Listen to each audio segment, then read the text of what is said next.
They say revenge is a dish best served cold. My grandfather, Arthur Vance, didn't just serve it cold, he deep froze it.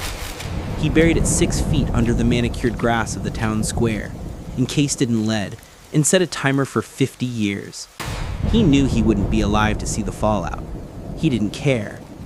He knew that on a hot Saturday in July 2025, while the brass band played and the mayor smiled that plastic smile, the ghosts of the past would rise up and choke this town to death. I stood at the edge of the crowd, clutching the only thing he left me, a rusted iron key, and waited for the show to begin. The plastic paradise. The town of Oak Haven, Ohio looked like it had been ripped straight out of a Norman Rockwell painting and then laminated to keep the rot from smelling. It was the kind of place where neighbors waved to you from porch swings, where the American flag snapped crisply on every lawn, and where nobody locked their doors because we're all family here. That was the lie, of course. The lie my grandfather, Arthur, had whispered to me on his deathbed 10 years ago. "It's all paint, Jack," his wheezed, his lungs rattling like a bag of dry leaves. "Just a fresh coat of white paint over black mold. You wait for the Jubilee. You wait for the box." I was 28 now, standing in the oppressive mid-July heat, wearing a suit that felt 2 sizes too tight. The town square was packed. It was the Oak Haven Centennial Jubilee, the 100th anniversary of the town's founding, and more importantly, the 50th anniversary of the burying of the time capsule. The atmosphere was electric, but not in a good way. It felt like the air before a tornado touches down, heavy, static, and suffocating. On the wooden stage, Mayor Sterling was wiping sweat from his bald head with a silk handkerchief. Sterling was a man who looked like he was made of dough that hadn't risen properly. He was the son of the mayor before him, and the grandson of the mayor before that. In Oak Haven, power didn't change hands. It just flowed down the bloodline like a genetic disease.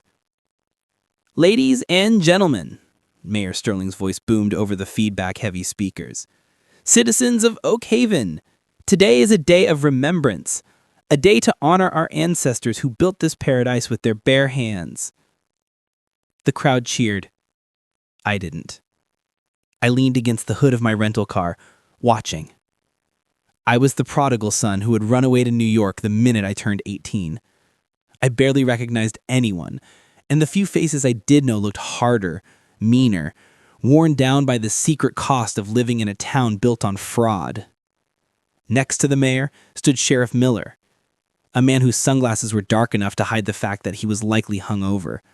And beside him, Father O'Malley, the town priest who drove a Mercedes that cost more than my college tuition. The unholy trinity of Oak Haven. 50 years ago, the mayor continued, gesturing grandly to the roped-off patch of dirt in the center of the square, the citizens of 1975 buried a capsule, a message to the future, to us. They filled it with their hopes, their dreams, and their love for this community. A lie. They didn't fill it with love. The council project was organized by the town council of 1975. They had asked prominent citizens to donate items. But my grandfather, the town's quiet, unassuming photographer and archivist, had been the one entrusted to seal it. He had been the town fool back then. That's what they called him. Crazy Artie, the man who ranted about chemical dumping in the creek and money laundering at the bank. No one listened. They just laughed and let him take their pictures of weddings and baptisms. They didn't know that while he was taking their pictures, he was also taking notes. "And now," Mayor Sterling shouted, raising his arms, "let us bridge the gap between the past and the present. Sheriff, if you would do the honors." 2 muscular deputies with shovels stepped forward. The crowd went silent. The sound of metal hitting dry earth echoed across the square. Thud. Scrape. Thud. My hand tightened around the key in my pocket. It was an odd key, heavy, iron, with a triangular head. Grandfather had given it to me the night he died. When they pulled the box up, Jack, they're going to try to open it. They won't be able to. The lock is custom. Only you can open it. Don't let them take it away. "We hit something," one of the deputies yelled. A cheer went up. It took them 10 minutes to hoist the capsule out of the hole. It wasn't the shiny stainless steel cylinder people usually use for time capsules. It was a heavy, black iron trunk reinforced with bands of steel. It looked more like a coffin for a child than a vessel for memorabilia. The mood in the square shifted slightly. The object looked malevolent. It sat on the grass, caked in 50 years of dirt, absorbing the sunlight rather than reflecting it. Mayor Sterling laughed nervously. Well, looks like our ancestors built things to last. Let's get this bad boy open and see the treasures within. He stepped down from the stage and approached the trunk. He fiddled with the latch. He pulled. He tugged. Nothing. He gestured for the sheriff. The sheriff yanked at it until his face turned red. It's jammed, rust probably. Get a crowbar, the mayor ordered impatiently. Stop! The word tore out of my throat before I could check it. The crowd turned as one, hundreds of eyes fixing on me. I pushed off the car and walked toward the center of the square. The crowd parted for me, murmurs rippling through them like wind in a wheat field. Who is that? Is that Jack Vance? Look at him, looks just like his crazy grandpa. I walked right up to the rope barrier. Mayor Sterling squinted at me, his eyes narrowing into slits. Jack? Jack Vance, is that you? We haven't seen you since the funeral. It's not jammed, I said, my voice steady by spite the pounding in my chest. I pulled the iron key from my pocket and held it up. The metal caught the sun. It's locked, and I'm the only one who can open it. The silence was total. Even the birds seemed to stop singing. Mayor Sterling's smile faltered, twitching at the corners. Now, Jack's son, this is a town event. That capsule belongs to the people of Oakhaven. Actually, I said, stepping over the rope, my grandfather, Arthur Vance, paid for the construction of this box personally. He registered the deed to the container in his name before donating it to the burial ceremony. Legally, the contents belonged to the Vance estate until opened. I checked the county records this morning. That was a bluff. I hadn't checked anything, but Sterling didn't know that. He looked at the sheriff, exchanging a glance that screamed panic. Why were they panicked? They thought it was just old toys and newspapers. Or did they?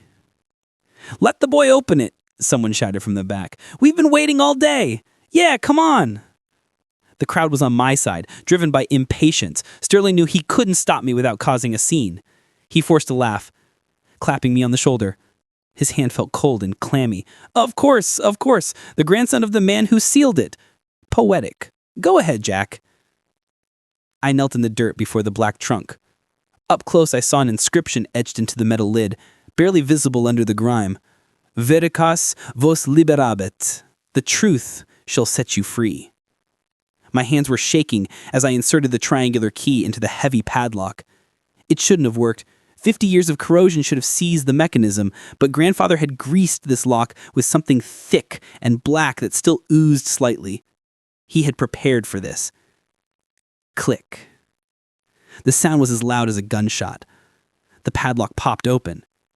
I stood up and looked at the crowd. I looked at the camera crews from the local news station. I looked at the mayor who was now sweating profusely. Open it, Jack, the crowd chanted. I grabbed the heavy iron lid and heaved it back. It fell open with a groan of metal. Everyone leaned in. The camera operator zoomed in. There were no toys. There were no letters from school children. There was no American flag. The box was filled with hundreds of neatly labeled waterproof canisters, film reels, and cassette tapes, and right on top a thick, leather-bound ledger with the year 1975 embossed in gold. But the most striking thing was the smell. It didn't smell like old paper. It smelled like chemicals, like a dark room. I reached in and picked up the leather ledger.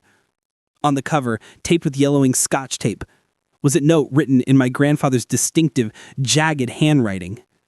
I read it out loud, my voice amplified by the mayor's microphone, which was leaning near the box. To the people of Oakhaven, I read. You called me paranoid. You called me crazy. You said I saw shadows where there was only light, but a camera does not lie. A microphone does not forget. Inside this box is every bribe accepted, every illegal dumping order signed, and every sin committed by the fathers of the men standing on the stage today. A gasp tore through the crowd. Mayor Sterling lunged forward. "That's enough! Give me that!" He tried to grab the book, but I stepped back. The sheriff moved his hand to his holster. "I wouldn't do that," I said, locking eyes with the sheriff. "We're on live TV." The camera crews were rolling. The red lights were blinking. They were broadcasting this live to the entire county. I reached back in the box and pulled out a large, sealed envelope labeled the 1974 factory fire. The color drained from the sheriff's face. The 1974 fire had killed 12 people. It was ruled an accident.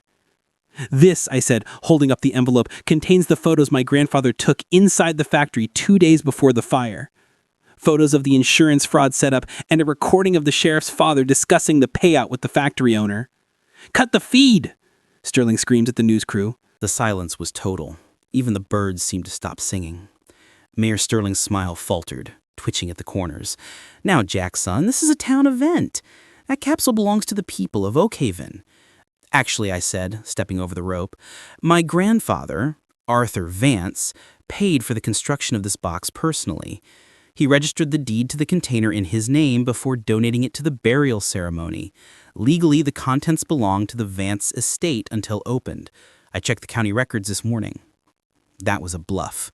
I hadn't checked anything, but Sterling didn't know that. He looked at the sheriff, exchanging a glance that screamed panic. Why were they panicked? They thought it was just old toys and newspapers. Or did they? "Let the boy open it," someone shouted from the back. "We've been waiting all day." "Yeah, come on." The crowd was on my side, driven by impatience. Sterling knew he couldn't stop me without causing a scene. He forced a laugh, clapping me on the shoulder. His hand felt cold and clammy. Of course, the grandson of the man who sealed it. Poetic. Go ahead, Jack." I knelt down in the dirt before the black trunk. Up close, I saw an inscription etched into the metal lid, barely visible under the grime. "Veritas vos liberat. The truth shall set you free." My hands were shaking as I inserted the triangular key into the heavy padlock. It shouldn't have worked. 50 years of corrosion should have seized the mechanism. But grandfather had greased this lock with something thick and black that still oozed slightly. He had prepared for this. Click. The sound was as loud as a gunshot. The padlock popped open. I stood up and looked at the crowd. I looked at the camera crews from the local news station. I looked at the mayor, who was now sweating profusely. "Open it, Jack," the crowd chanted. I grabbed the heavy iron lid and heaved it back. It fell open with a groan of metal. Everyone leaned in. The camera operators zoomed in. There were no toys. There were no letters from school children. There was no American flag. The box was filled with hundreds of neatly labeled waterproof canisters, film reels, cassette tapes, and right on top a thick letter-bound ledger with the year 1975 embossed in gold. But the most striking thing was the smell. It didn't smell like old paper. It smelled like chemicals, like a dark room. I reached in and picked up the leather ledger. On the cover, taped with yellowing Scotch tape, was a note written in my grandfather's distinctive, jagged handwriting. I read it aloud, my voice amplified by the mayor's microphone, which was leaning near the box. "To the people of Oakhaven, you called me paranoid, you called me crazy. You said I saw shadows where there was only light. But a camera does not lie. A microphone does not forget. Inside this box is every bribe accepted, every illegal dumping order signed, and every sin committed by the fathers of the men standing on the stage today. Enjoy the show." A gasp tore through the crowd. Mayor Sterling lunged forward. "That's enough! Give me that!" He tried to grab the book, but I stepped back. The sheriff moved his hand to his holster. "I wouldn't do that," I said, locking eyes with the sheriff. "We're on live TV." The cameras were rolling. The red lights were blinking. They were broadcasting this live to the entire county. I reached back into the box and pulled out a large sealed envelope labeled the 1974 factory fire. The color drained from the sheriff's face. The 1974 fire had killed 12 people. It was ruled an accident. "This," I said, holding the envelope up, "contains the photos my grandfather took inside the factory 2 days before the fire. Photos of the insurance fraud setup, and a recording of the sheriff's father discussing the payout with the factory owner." "Cut the feed!" Sterling screamed at the news crew. "Cut the damn feed!" It's too late, I said, holding my ground. Grandpa didn't just leave this box. He sent copies of the key to the state attorney general. They're opening the duplicate files right now. That was the second lie I told that day, but it was the one that broke them. The crowd began to murmur, the sound rising into a roar of anger. People were looking at their leaders not with reverence, but with dawning horror. I looked down at the box. We had barely scratched the surface. There were tapes labeled The Reservoir, Election Rigging 1970, and Missing Person Sarah Jenkins. Sarah Jenkins, the town's most famous cold case. A girl who vanished in 1973, everyone said she ran away. I saw Father O'Malley, the priest, cross himself, his hand trembling violently as he stared at the tape with Sarah's name on it. My grandfather had exposed the town's lies, but as I looked at the sheer volume of evidence in that box, I realized something terrifying. He hadn't just exposed the leaders, he had exposed the town. Because you can't hide this much evil without the whole town closing its eyes. The revenge wasn't just on the mayor. It was on everyone who stood by and did nothing. And the show was just beginning. The coal chute was a black throat waiting to swallow us. It was barely 2 feet wide, caked in 50 years of soot and spiderwebs. "You first," I whispered to Maya, shoving the heavy ledger into the back of her waistband. "Go." She didn't argue. She climbed onto the pile of rotting coal and shimmied feet first into the angled tunnel. I watched her boots disappear into the darkness. Above us, the floorboards groaned. The footsteps were heavy, deliberate. They weren't rushing. They knew we were trapped. Thump. Something heavy hit the floor upstairs. Then a voice, muffled but calm. Basement access secured. Dropping a flashbang on 3. My blood turned to ice. Flashbang. They were going to stun us and then put a bullet in our heads. I scrambled up the coal pile, diving into the chute just as a metallic clink-clink sound echoed on the stairs behind me. I squeezed my eyes shut and kicked off the wall, sliding down the rough metal tunnel. Boom! Even inside the chute, the sound was deafening. A flash of white light seared the edges of my vision, followed by a ringing in my ears that sounded like a scream. Dust and debris rained down on my head. I slid uncontrollably, the metal scraping the skin off my elbows until I collided with Maya's boots. We spilled out onto the wet rocks of the creek bed, coughing and gasping. It was night now. The moon was hidden behind thick clouds. The air smelled of mud and ozone. "Move," Maya hissed, grabbing my arm. She was covered in black soot, her eyes wide and white in the darkness. "They'll check the exit." We scrambled up the muddy bank, slipping on wet leaves. We were in the dense woods behind the mill, a place where teenagers used to drink beer and tell ghost stories. Now the ghosts were real, and they carried suppressed rifles. Put. A sound like a dry twig snapping. Bark exploded from the tree right next to my head. "Down!" I tackled Maya, rolling us behind a fallen oak log. Put. 2 more shots. No muzzle flash, no loud bang. These guys were pros, using night vision. They could see us, but we couldn't see them. "We're dead," Maya breathed, pressing her face into the dirt. "Jack, we're dead." "No," I said, my hand gripping the iron key in my pocket. The key that started all this. Grandpa didn't leave me this mess without a way out. I looked around. The creek led downstream to the river, but that was open ground. We'd be ducks in a shooting gallery. Upstream led to the cliffs. "The deer trail," I whispered, "the one that goes up the ridge to the old fire tower." "That's steep," Maya said, "and it's 2 miles. Do you have a better idea?" We crawled on our bellies through the mud, using the underbrush as cover. Every snapping twig sounded like a gunshot in my ears. We moved until the tree line thickened, then we got up and ran. We ran until our lungs burned and our legs felt like lead. We didn't look back. We just ran into the black heart of the forest. Chapter 6. Dead Man's Switch. We reached the ridge an hour later. My suit was ruined, torn to shreds by thorns. Maya's face was bleeding from a cut on her forehead. We collapsed inside the ruins of the old fire watch tower. It was little more than a wooden platform on stilts, overlooking the entire valley. From here, we could see the town of Oak Haven glowing in the distance. It looked peaceful from up here. a cluster of golden lights in the dark. You couldn't see the rot from this high up. My car is gone, Maya said, catching her breath. They'll run the plates. They know who I am now. I can't go home. Neither can I said. I pulled the ledger out. It was damp, but the pages were intact. We have the proof. The tape, the book. We just need to get it to the FBI. How? Maya asked, wiping blood from her eye. The sheriff controls the roads. He'll have roadblocks up in 10 minutes claiming we're armed and dangerous fugitives. And we have no cell service. I leaned back against the graffiti-covered wall of the tower, closing my eyes. I tried to think like Arthur Vance. He was paranoid. He was thorough.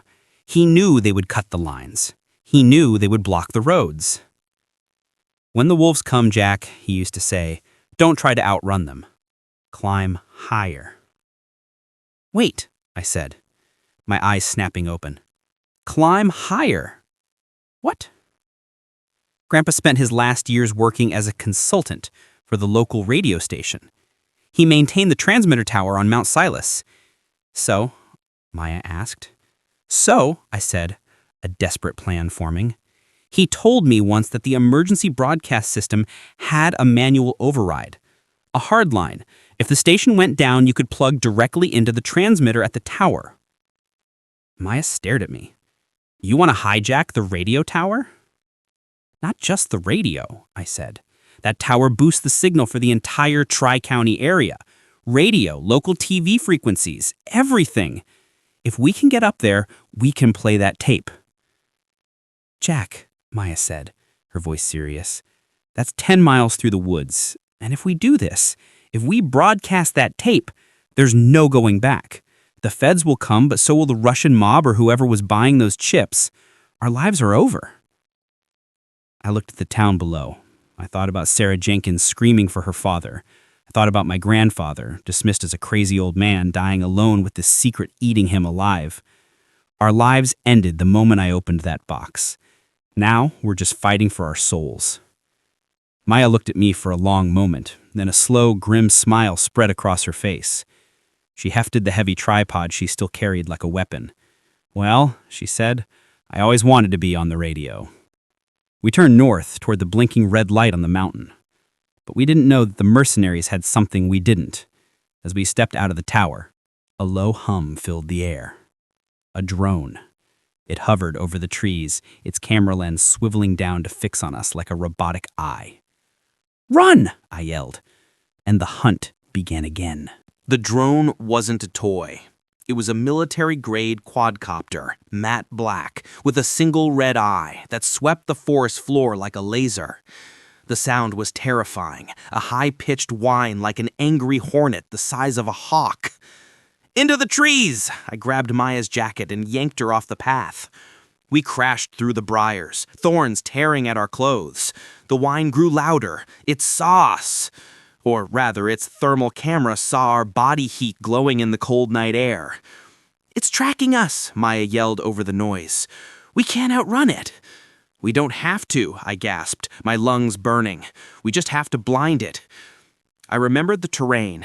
50 yards ahead was the Devil's Drop, a narrow limestone ravine where the creek cut deep into the earth. The tree canopy was thick there, woven together like a roof. The ravine, I pointed. Slide down. We reached the edge. It was a 20-foot drop into darkness. We didn't hesitate. We jumped. I hit the mud hard, rolling to absorb the impact. Maya landed beside me, groaning as her knee hit a rock. Stay down, I whispered, pressing us both into the muddy bank under the overhang of the cliff. Above us, the drone hovered. The whine was deafening now. A beam of white light sliced through the trees, searching the ravine floor. It swept over the water, over the rocks, and stopped just inches from my boot. I held my breath. My heart hammered against my ribs so hard I thought the microphone on that thing would pick it up. The light lingered. It knew we were here. Then a voice echoed from the drone itself, a loudspeaker mounted on its frame. Jack Vance, Maya Lynn, stop running. There is nowhere to go. Surrender and we can discuss a deal. A deal. Yeah, a deal that ended with 2 bullets in the back of the head. I looked at Maya. She was clutching the tripod, her knuckles white. She looked terrified, but angry. The drone lowered itself, descending into the ravine to get a better look. That was its mistake. "It's too close," she whispered. "Wait," I said, watching it descend. It was navigating the tight space between the trees. The drone hovered 10 feet above the water, its camera swiveling toward our hiding spot. "Now!" I didn't throw a rock. I grabbed a heavy, waterlogged branch from the creek and swung it like a baseball bat with every ounce of rage I had left. Crack! The branch connected with the drone's rotors. Plastic shattered. The machine screamed as its stabilizers failed. It spun wildly, crashing into the limestone wall before splashing into the creek. The red light flickered and died. Silence returned to the forest. "You killed it," she panted, staring at the smoking wreckage in the water. "I just bought us 10 minutes," I said, pulling her up. "When that signal died, their handler knew exactly where we were. The kill team is coming." I looked up at the looming shadow of Mount Silas. We have to climb, and we have to be faster than them. The Devil's Throat. The climb up Mount Silas was torture. There was no trail here, just jagged rocks, slippery moss, and a slope that felt like it was trying to push us back down. We were wet, freezing, and exhausted. My hands were raw and bleeding from gripping the sharp stones. "I can't," Maya gasped, slipping to her knees about halfway up. "Jack, I can't breathe." I grabbed her arm and hauled her up. "Yes, you can. You wanted a story, Maya? This is the story. Don't die before you get to write it." She looked at me, her face smeared with mud and blood. Something sparked in her eyes. The journalist woke up. She nodded, gritting her teeth. "Okay, let's go." It took us 40 minutes to reach the summit. The transmitter tower stood against the night sky like a steel skeleton, 300 feet tall. At its base was a small concrete control shed surrounded by a chain-link fence topped with razor wire. The red light at the top of the tower pulsed. Blink, blink, blink. "We made it," I wheezed. We ran to the fence. The gate was locked with a heavy padlock. "Stand back," I said. I picked up a large rock and smashed it against the lock. Once. Twice. On the third hit, the hasp snapped. We kicked the gate open and sprinted for the shed. The door was steel, heavy and imposing. "It's locked too," Maya said, trying the handle. "And this one isn't rusting." I felt a surge of panic. We were trapped. The mercenaries were probably at the base of the mountain by now. Then I remembered the key, the triangular iron key my grandfather gave me. "The key opens the past, Jack, but it also opens the future." I had used it on the time capsule, but looking at the door of the shed, I saw a strange triangular indentation above the electronic keypad, an old manual override for the maintenance crew. I pulled the key out. It felt warm in my hand. I slotted it into the hole. It fit perfectly. I turned it. The heavy tumblers clunked. The steel door hissed and swung open. We stumbled inside, slamming the door shut and locking it behind us. The room was filled with the hum of servers and the smell of ozone. Banks of blinking lights covered the walls.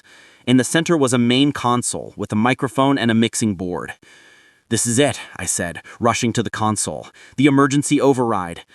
I started flipping switches. Main power, transmitter A, transmitter B, audio input. The needles on the gauges jumped. The room began to vibrate as the massive transmitter on the roof powered up to full capacity. "Jack," she said, her voice trembling. She was looking at the security monitors on the wall. I looked up. On the grainy black and white screens, I saw them. 5 figures in tactical gear, moving tactically up the path we had just climbed. They had assault rifles. "They're at the fence," she whispered. "Hook up tape," I yelled, plugging the dictaphone into the console's aux input. "We need 30 seconds. Bang! A bullet slammed into the steel door, leaving a massive dent. Bang! Bang! "Open up!" a voice roared from outside. "Federal agents, open the door!" "They're not feds," I shouted back, my fingers flying over the controls, trying to match the frequency. "Jack, they're setting charges on the door," Maya screamed. I looked at the frequency dial. I had to hijack the emergency alert system. If I did this right, every TV, radio, and cell phone in a 50-mile radius would screech to life.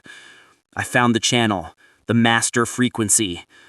I looked at Maya. She had her hand on the play button of the dictaphone. Tears were streaming down her face, but her hand was steady. "Do it," she said.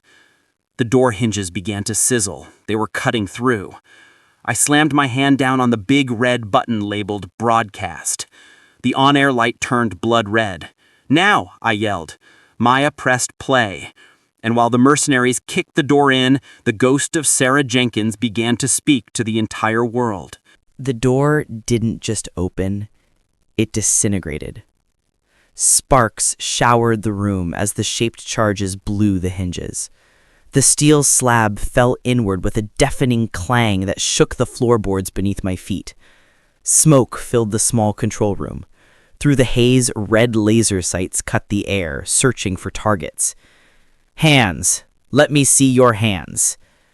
3 men in black tactical gear stormed in, weapons raised. They were faceless executioners behind gas masks. The lead mercenary leveled his rifle at my chest.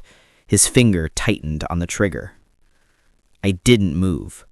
I didn't raise my hands. I just pointed a shaking finger at the console. The red on-air light was blazing like an angry eye. And filling the room, filling the speakers, filling the valley, filling every car radio and living room TV for 50 miles was the voice of Sarah Jenkins. "Please, I promise I won't tell, I promise." The mercenary froze. He heard it. He saw the light. He looked at the mixing board where the needles were bouncing into the red zone. "Shoot me," I said, my voice cracking but loud enough to be picked up by the live microphone in front of me. "Go ahead. Pull the trigger. Let the whole state hear the gunshot. Let them hear you kill us right after they hear the priest kill Sarah." The room hung in a terrifying balance. The mercenary was a professional. He knew that if he fired now, it wasn't a cleanup operation anymore. It was a live broadcast of a double homicide. "No! Daddy! Daddy!" Sarah's scream from the tape tore through the speakers, agonizing and raw. I saw the mercenary's eyes twitch behind his mask. He lowered his rifle an inch. He tapped his earpiece. "Control, we have a situation. The signal is live. I repeat, the signal is live. We have exposure." He listened to a voice I couldn't hear. Probably his handler telling him to abort, to cut losses, to run. But it was too late for running. Through the shattered door, over the howling wind, I heard a new sound coming from the valley below. Sirens. Not just one. Dozens. State troopers, the FBI field office from the city, even the local fire trucks. The broadcast had triggered the emergency alert system. Every law enforcement officer in the state had just received a priority notification. And the citizens of Oakhaven, they were waking up. I looked at the monitors. The road leading up the mountain wasn't empty anymore.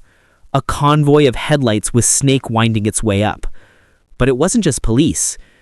It was pickup trucks, SUVs, the townspeople. They had heard the tape. They had heard the truth, and they were coming for blood. The lead mercenary looked at the monitor, then at me. He realized the game was over. There was no way down the mountain that wasn't blocked by a mob. He lowered his weapon completely. He pulled off his mask, revealing a scarred, indifferent face. He didn't look angry. He looked resigned. "You have no idea what you started, kid." "Yeah," I said, leaning into the microphone, speaking to the ghosts, to the town, and to my grandfather. "I think I do." I turned the volume up to the max. The sun rose over Oakhaven, but it didn't look like a paradise anymore. The plastic veneer had peeled away. The town square was cordoned off with yellow FBI tape. The time capsule sat in the center like an open wound. Its dark secrets finally spilled out into the light. I sat on the hood of an ambulance, a blanket draped over my shoulders. A medic was bandaging my hands. Maya was sitting next to me, smoking a cigarette she had bummed from a state trooper. She looked exhausted, battered, and utterly triumphant. We watched as they brought them out. Mayor Sterling came first, handcuffed, his face pale and sweating. He didn't wave to the cameras this time. He tried to hide his face in his jacket. Then came the sheriff. He walked with his head down, stripped of his badge, looking smaller than I had ever seen him. But when they brought Father O'Malley out of the rectory, the crowd surged forward. It wasn't a polite crowd anymore. It was a sea of angry faces. Men and women who had trusted him with their confessions, who had let him bless their children. They screamed at him. Someone threw a stone that hit the police cruiser. O'Malley looked up, and for a second our eyes met across the chaos. There was no holiness in his eyes, just the empty, cold stare of a man who had sold his soul 40 years ago and forgot to ask for a receipt. They shoved him into the back of a federal van and drove away. "It's over," Maya said, exhaling a plume of smoke. "Is it?" I asked, looking at the town. The factory would close, the lawsuits would bankrupt the council, the property values would crash. Oakhaven, the perfect American town, was dead. "The town is ruined, Jack," she said softly. "No," I corrected her. "The lie is ruined." I reached into my pocket and pulled out the iron key. It was useless now. The box was open. The job was done. I walked over to the edge of the square, where a storm drain was grated into the curb. My grandfather, Arthur Vance, had been a difficult man. He was cold, distant, and obsessed. He had spent his life building a trap instead of building a relationship with his family. But as I stood there, I finally understood him. He didn't do it out of hate. He did it because he knew that you can't build a future on a foundation of rotting bones. He burned the town down so something real could grow in the ashes. I dropped the key into the drain. It vanished into the darkness with a soft plink. It turned back to Maya. "So, you got your story." She smiled, a genuine, tired smile. "Front page. The town that lied. Has a nice ring to it." "What about you?" she asked. "Where will you go? Back to New York?" I looked at the mountains, then at the people arguing with the news crews, demanding answers. For the first time in my life, this place didn't feel fake. It felt messy. It felt angry. It felt real. "Maybe," I said. "Or maybe I'll stick around for a while. Someone has to make sure they don't just paint over the mold again." I walked towards my rental car, the morning sun hitting my face. The air still smelled of dust and old secrets, but underneath that, for the first time in 50 years, it smelled clean. We often think our elders are just old, but as we saw today, every wrinkle holds a secret, and every silence tells a story. If this story touched your heart or reminded you of your own grandfather, please hit that like button. I'd love to know, what is one memory of your grandparents that you'll never forget? Share it in the comments below. To hear more stories about the echoes of the past, subscribe to Requiem of Stories.